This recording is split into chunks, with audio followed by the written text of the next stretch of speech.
Hello guys, current affairs funda में आप सभी का स्वागत है। मैं हूं आपके साथ अभिषेक शर्मा और आज के इस वीडियो सेशन में हम 23 अप्रैल तक के सभी इंपॉर्टेंट करंट अफेयर्स कवर करने वाले हैं। हमेशा की तरह आप इस वीडियो को अंत तक जरूर देखिएगा। आज भी आपको काफ़ी कुछ जानने के लिए मिलेगा।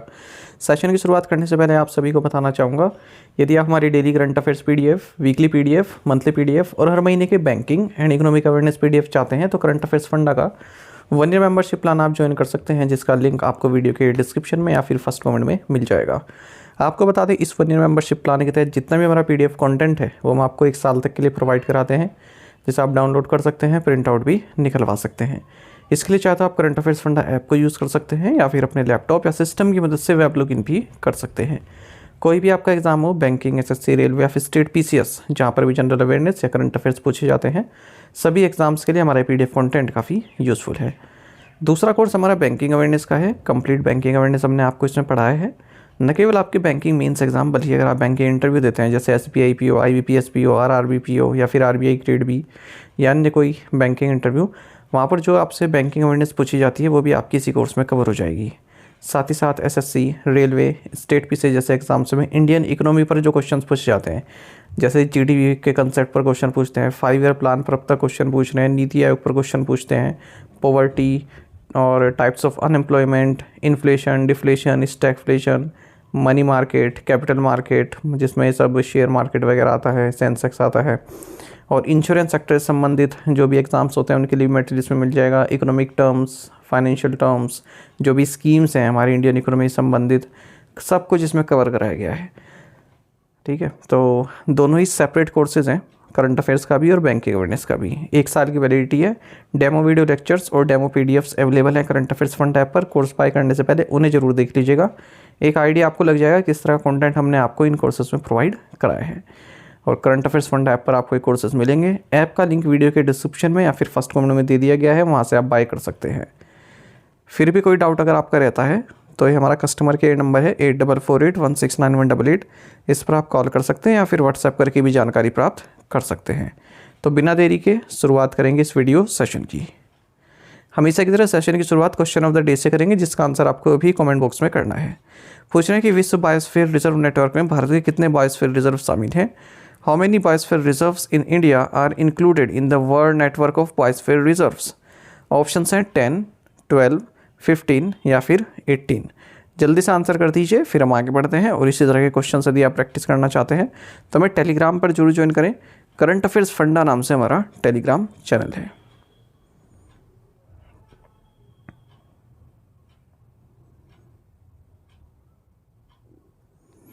Which Palestinian photographer won 2025 world press photo of the year prize. किस फिलिस्तीनी फोटोग्राफर ने 2025 world press photo of the ईयर पुरस्कार जीता है। ऑप्शंस आपके सामने हैं। सही आंसर ऑप्शन डी है, समर अबू एलुफ। देखिए, एक यंग पैलेस्टीनियन बॉय की इमेज, और वो पैलेस्टीनियन बॉय ऐसा जिसकी दोनों ही आर्म्स जो हैं ख़त्म हो चुकी हैं, कट चुकी हैं इजरायली अटैक के कारण, जो गाजा पर अटैक हुआ था। तो उसको world press photo of the year बताया गया है। यहाँ पर आप देख पाएंगे इमेज। तो ये फ़ोटो ली गई है Qatar based Palestinian photographer Samar Abu Elouf के द्वारा न्यूयॉर्क टाइम्स के लिए। इसमें 9 ईयर ओल्ड महमूद अजोर है और इनकी आर्म्स मिसिंग है शोल्डर के नीचे से। तो ये 68th एडिशन था इस world press photo of the year का, और 59,320 एंट्री सबमिट की गई थी 3,778 फोटोग्राफ्स द्वारा अक्रॉस 141 कंट्रीज, और उनमें विजेता रहे हैं Samar Abu Elouf. When is the world book and copyright day celebrated globally. विश्व पुस्तक एवं कॉपीराइट दिवस विश्व स्तर पर कब मनाया जाता है। ऑप्शंस आपके सामने हैं। सही आंसर ऑप्शन सी है, अप्रैल 23। वर्ल्ड बुक डे या फिर world book and copyright day या फिर international day of the book, जैसा भी आप कहना चाहें, ये 23 अप्रैल को वर्ल्ड वाइड मनाया जाता है। 23 अप्रैल देखिए एक सिंबॉलिक डेट भी है लिटरेचर के फील्ड में अगर देखें, क्योंकि इसी डेट को कई सारे ऑथर जैसे विलियम शेक्सपियर, माइकल टी सर्वेंटिस, इनका गार्सिलासो डा ला वेगा, ये सभी इसी डेट को एक्सपायर हुए थे। अच्छा, और यूनेस्को द्वारा एक जनरल कॉन्फ्रेंस हुई थी पेरिस में 1995, वहाँ पर ये डेट चुनी गई। 2025 में यूनेस्को ने वर्ल्ड बुक कैपिटल चुना है रियो डी जेनेरियो को, ये याद रखिएगा, महत्वपूर्ण है, ब्राज़ील में। इंग्लिश लैंग्वेज डे और स्पेनिश लैंग्वेज डे ये दोनों भी 23 अप्रैल को ही मनाए जाते हैं। Pope Francis passed away recently was the first pope from which region. Pope Francis का हाल ही में निधन हो गया, वे किस क्षेत्र से पहले पोप थे? ऑप्शंस आपके सामने हैं। सही आंसर ऑप्शन सी है, लैटिन अमेरिका। पोप फ्रांसिस ये फर्स्ट लैटिन अमेरिकन लीडर थे रोमन कैथोलिक चर्च की। इनका निधन हो गया 88 की एज में। इनका जन्म ब्यूनस एयर्स अर्जेंटीना में हुआ था और 2013 में इन्हें पोप इलेक्ट किया गया।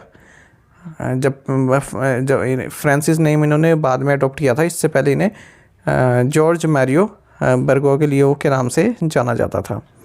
तो अब इनकी डेथ के बाद 15-20 दिन में नए पोप को चुना जाएगा और एक इलेक्शन होगा जिसे कॉन्क्लेव बोलते हैं, उसके जरिए।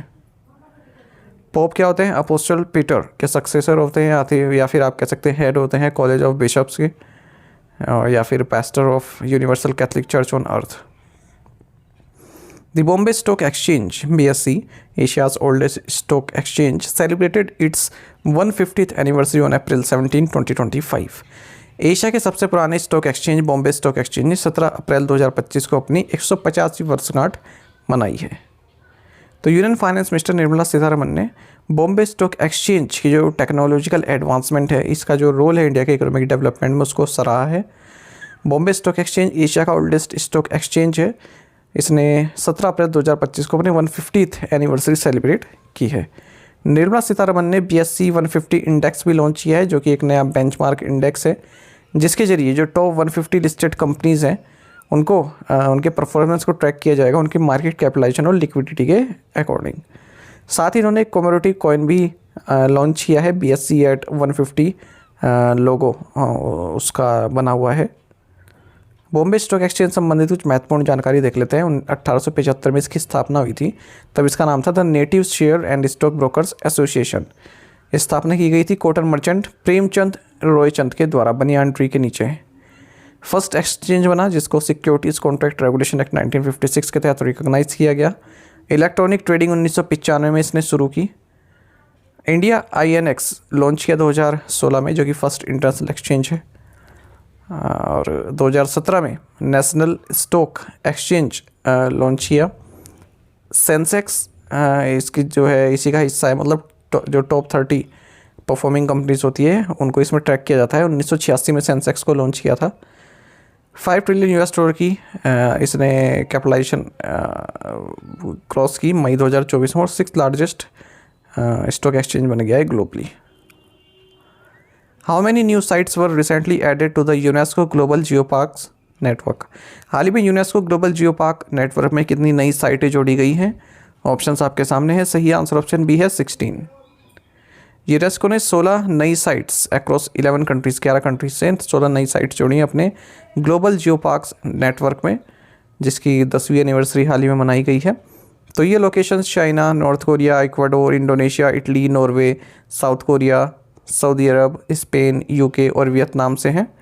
नॉर्थ कोरिया में जो है इसकी अपनी फर्स्ट साइट इसने जोड़ी है UNESCO global geo park network में। वहीं सऊदी अरब ने 2 साइट्स के साथ डेब्यू किया है इन जियो पार्क्स में। इसने अब इन नई एंट्रीज़ के साथ जो ये नेटवर्क है इसमें 229 साइट्स हैं अक्रॉस 50 कंट्रीज़। 8,55,000 स्क्वायर किलोमीटर्स का एरिया है। अच्छा, इंटरेस्टिंगली भारत की ओर से कोई भी अब तक site UNESCO global geo park list में नहीं है, तो ये भी एक महत्वपूर्ण फैक्ट है, आपको जानना चाहिए। ऐसा ही पूछ लेते हैं, ग्लोबल जियो पार्क नेटवर्क किससे संबंधित है? यूनेस्को, यूनिसेफ, WHO, इस तरह से। जो एक ग्लोबल जियो पार्क डेजिग्नेशन है, इसको 2015 में इस्टेब्लिश किया गया था यूनेस्को द्वारा, United Nations educational, scientific and culture organisation द्वारा। जो भी इंपॉर्टेंट जियोलॉजिकल हेरिटेज हैं उनको इसमें रिकॉग्नाइज किया जाता है। How many Indian names are included in Time's list of 100 most influential people of 2025। Time पत्रिका की 2025 की 100 सर्वाधिक प्रभावशाली लोगों की सूची में कितने भारतीय नाम शामिल हैं? ऑप्शंस आपके सामने हैं। सही आंसर ऑप्शन डी है नन, कोई भी शामिल नहीं है। तो टाइम मैगजीन ने 2025 का एडिशन अनवील किया है टाइम 100 का। ये एक इसकी एनुअल लिस्ट है जिसमें 100 most influential people in the world को शामिल किया जाता है। कोई भी इंडियन इसमें इस बार अपनी जगह नहीं बना पाया है। कुछ अगर फेमस नाम देखें इसमें तो US प्रेसिडेंट डोनाल्ड ट्रंप है, एलन मस्क हैं, Mexican presidential front runner Claudia Sheinbaum हैं और भी हैं, JD वैंस हैं, रॉबर्ट F कैनेडी जूनियर हैं, केयर स्टार्मर हैं, जेवी मिली हैं, टेड्रोस एडमम गेब्रेसियस हैं, फ्रेडरिस मर्ज हैं, मोहम्मद यूनिस बांग्लादेश से 84 साल की हैं, ये ओल्डेस्ट नेम है इस लिस्ट में। Who won the Saudi Arabian Grand Prix 2025, सऊदी अरब ग्रां प्री 2025 किसने जीता? ऑप्शन आपके सामने है, सही आंसर ऑप्शन है ऑस्कर पियास्ट्री। ऑस्कर पियास्ट्री ने अब इस सीज़न की अपनी 3rd विन हासिल की है। सऊदी अरेबियन ग्रां प्री इन्होंने जीता है, इससे पहले बहरीन जीपी और चाइनीज़ जीपी भी जीत चुके हैं। ऑस्ट्रेलियन रेसिंग ड्राइवर हैं और फार्मूला 1 में मैक्लेरन के लिए रेसिंग करते हैं।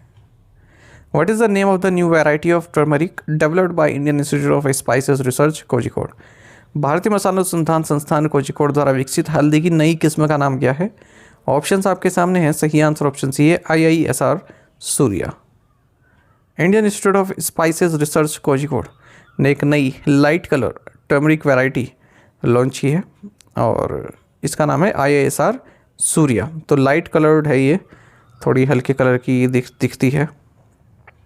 The new variety with a pleasant aroma is a high yielding one which offers a 20 to 30% yield increase compared to that of existing light colored local varieties.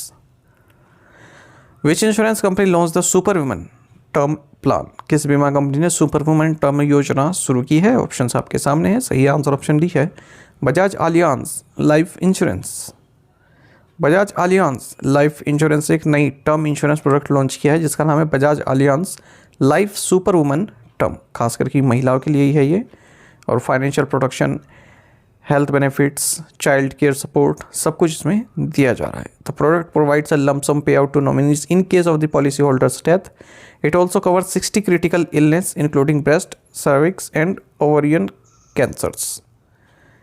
अच्छा, एक और इसी तरह का न्यूज़ देखेंगे। कैपिटल माइंड फाइनेंशियल सर्विसेज को final approval मिल गया है security and exchange board of India SEBI के द्वारा कि म्यूचुअल फंड का कार्य भी कर सकता है। तो इसके लिए इसने capital mind mutual fund name अपना चुना है। Which government body has recently partnered with Swiggy to create more gig economy jobs? हाल में किस सरकारी निकाय ने अधिक गिग इकोनॉमी नौकरियां सृजित करने के लिए स्विगी के साथ साझेदारी की है? ऑप्शंस आपके सामने हैं, सही आंसर ऑप्शन डी है ministry of labour and employment. तो देखिए, इंडिया की जो फास्ट ग्रोइंग गिग इकोनॉमी है इसको बढ़ाने के लिए ministry of labour and employment ने फूड डिलीवरी प्लेटफॉर्म स्विगी के साथ पार्टनरशिप की है ताकि और जॉब्स बढ़ाई जा सकें गिग एंड लॉजिस्टिक स्पेस में। तो मेमोरेंडम ऑफ अंडरस्टैंडिंग साइन किया गया है न्यू दिल्ली में, जहां पर जॉब सीकर्स स्विगी में अपनी नौकरी भी देख सकते हैं नेशनल कैरियर सर्विस पोर्टल के जरिए। अच्छा, स्विगी वर्कर्स को गिग वर्कर्स क्यों कह रहे हैं? गिग वर्कर्स का मतलब देखिए, ऐसे वर्कर जैसे आप स्विगी के कह लीजिए या फिर जो कुरियर वाले आते हैं आपके घर में अमेज़ॉन से, फ्लिपकार्ट से। देखिए, जॉब कोई परमानेंट जॉब नहीं है इनकी, है ना, फ्लेक्सिबल जॉब है, फ्रीलांसर की तरह भी कार्य कर सकते हैं। जब मन किया ऐप में लॉगिन करके अपने आप को कह सकते हैं कि हम अवेलेबल हैं, और जब चाहे ऑफ भी कर सकते हैं। कोई इस तरह की हेल्थ प्रोटेक्शन इनको नहीं मिल रहा है, कोई PF नहीं है, कोई स्पेशल लीव नहीं है इनके लिए कि हाँ आज जो है आपकी छुट्टी है, जैसे होती है ना PSU में या फिर गवर्नमेंट जॉब में छुट्टियाँ असाइन रहती हैं, इतनी ऐसी छुट्टियाँ हैं, इस तरह से कुछ नहीं है। ठीक है, आप केवल गिग वर्कर हो। ठीक है, आपको पर पैकेज के हिसाब से आपको पे मिल रही है। कोई ऐसी फिक्स सैलरी नहीं है कि आपको 30,000 रुपये में हायर किया जा रहा है, उसके बाद आपकी परफॉर्मेंस को देखते हुए आपकी सैलरी इंक्रीज होएगी, ऐसा कुछ नहीं है। तो इनको बोलते हैं gig workers. Where was the 6th edition of the India steel exhibition cum conference held? भारत इस्पात प्रदर्शनी सह सम्मेलन का 6वां संस्करण कहाँ आयोजित किया गया? राइट आंसर ऑप्शन ए है मुंबई।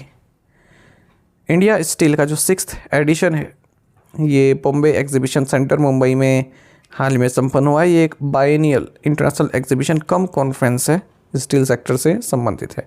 2013 में इसकी शुरुआत हुई थी। अच्छा, एक और जानेगा आप स्टील से संबंधित करंट अफेयर। सेंट्रल गवर्नमेंट ने 12% सेफगार्ड ड्यूटी लगाई है इंटरनल स्टील सेक्टर को सील करने के लिए। Who flagged of the cruise operation from the Mumbai international cruise terminal?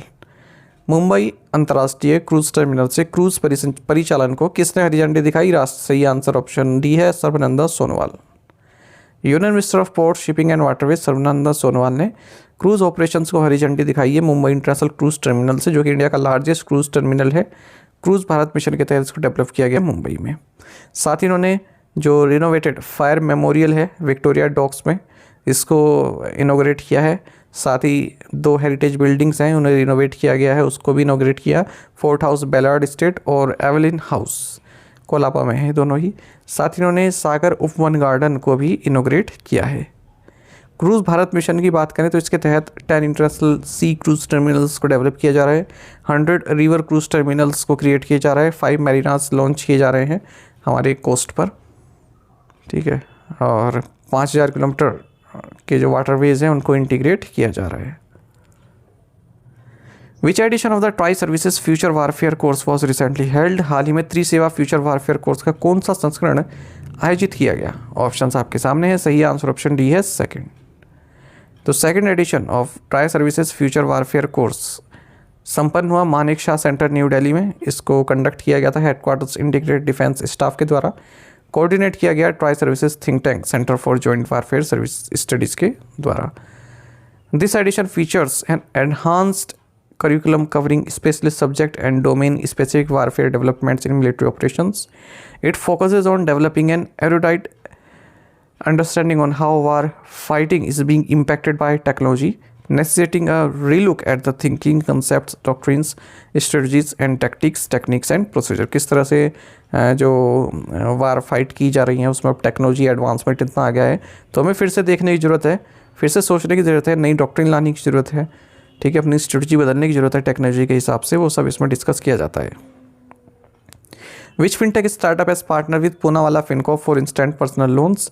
किस फिनटेक स्टार्टअप ने तत्काल व्यक्तिगत ऋण के लिए पूनावाला फिनकॉप के साथ साझेदारी की है? राइट आंसर ऑप्शन सी है मोबिक्विक। तो मोबिक्विक ने पूनावाला फिनकॉप के साथ पार्टनरशिप करके की है ताकि इंस्टेंट पर्सनल लोन्स 15 लाख रुपए तक का कस्टमर्स को दिया जा सके। तो मोबिक्विक ऐप पर आप लोन के लिए अप्लाई कर सकते हैं और लोन देने की सुविधा कौन देगा? Poonawalla Fincorp. What is the name of the 28 days high altitude adventure expedition recently concluded by Indian Army Northern West Bengal and Sikkim? हाल ही में भारतीय सेना द्वारा उत्तरी पश्चिम बंगाल और सिक्किम में संपन्न 28 दिवसीय उच्च ऊंचाई वाले साहसिक अभियान का नाम क्या है? राइट आंसर ऑप्शन है RMX 24। इंडियन आर्मी ने RMX 24 जो कि एक हाई एल्टीट्यूड एडवेंचर एक्सपीडिशन है इसको कंक्लूड किया है। 28 दिन तक चला है ये, नॉर्थ बंगाल से लेकर सिक्किम तक लगभग 146 किलोमीटर इन्होंने कवर किया। Which real estate body recently signed an MOU with national skill development corporation and the quality council of India to establish a collaborative framework for skill training? किस रियल एस्टेट निकाय ने हाल ही में कौशल प्रशिक्षण के लिए एक सहयोगी ढांचा स्थापित करने हेतु राष्ट्रीय कौशल विकास निगम और भारतीय गुणवत्ता परिषद के साथ एक समझौता ज्ञापन पर हस्ताक्षर किए हैं? ऑप्शंस आपके सामने हैं, सही आंसर ऑप्शन सी है क्रेडाई। तो रियल एस्टेट बॉडी है confederation of real estate developers association of India CREDAI। इन्होंने मेमोरेंडम ऑफ अंडरस्टैंडिंग साइन किया है नेशनल स्किल डेवलपमेंट कॉर्पोरेशन और क्वालिटी काउंसिल ऑफ इंडिया के साथ, जिसके तहत एक फ्रेमवर्क बनाया जाएगा स्किल ट्रेनिंग के लिए, कैपेसिटी बिल्डिंग के लिए, वर्क सर्टिफिकेशन के लिए कंस्ट्रक्शन एंड रियल सेक्टर में। हाल ही में शेखर जी पटेल नए प्रेसिडेंट बने हैं इस क्रेडाई के, ये भी याद रखिएगा। How many military person were awarded the McGregor memorial medal for 2023 and 24? 2023 और 2024 के लिए कितने सैन्य कर्मियों को मैकग्रेगर मेमोरियल मेडल सम्मानित किया गया? ऑप्शंस आपके सामने हैं, सही आंसर ऑप्शन बी है 5। तो 5 मिलिट्री पर्सनल को मैकग्रेगर मेमोरियल मेडल दिया गया है chief of defence staff general Anil Chauhan के द्वारा मिलिट्री एक्सप्लोरेशन एडवेंचर में जो इनका कंट्रीब्यूशन रहा उसको देखते हुए 2023-2024 दोनों ही सालों के लिए। 2023 के लिए दिया गया है विंग कमांडर D पांडा एयरफोर्स से और इलेक्ट्रिकल आर्टिफिशर राहुल कुमार पांडे को नेवी से। इसी तरह से आप 2024 के भी नाम देख सकते हैं। 3 जुलाई 1888 को इस मैकग्रेगर मेमोरियल मेडल की स्थापना की गई थी। टू द पॉइंट क्वेश्चन उनके आंसर्स देख लेते हैं। How many states and UTs are there in India? Answer is 28 states and 8 union territories, यानी कि total 36। CVR Anand is the governor of which state? West Bengal. Rajiv Gandhi international cricket stadium या फिर Uppal stadium is in which state? Answer is Hyderabad Telangana. अच्छा, Rajiv Gandhi international cricket stadium नाम से ही देहरादून उत्तराखंड में भी है stadium. Africa's largest tech and startup show GTEx Africa 2025 held in which city? Answer is Marrakesh, Morocco. On April 2nd, US President Donald Trump announced reciprocal tariffs on most trade partners, including 26% on India. To the point questions देखेंगे, इनके answer आपको अभी करना है comment box में। When is the World Liver Day celebrated? The term Sensex was coined by whom in 1989? What is the base year for calculating index of 8 core industries? Which country has announced to donate 2 Shinkansen train sets, the E5 and E3 series, to India? Where was the International Conclave on Buddha Dhamma and the Culture of Northeast India held? In 5 questions के answer आप comment box में अवश्य दीजिएगा। साथ ही Telegram पर हमें जरूर join करें। करंट अफेयर्स फंडा नाम से हमारा टेलीग्राम चैनल है। Thank you guys.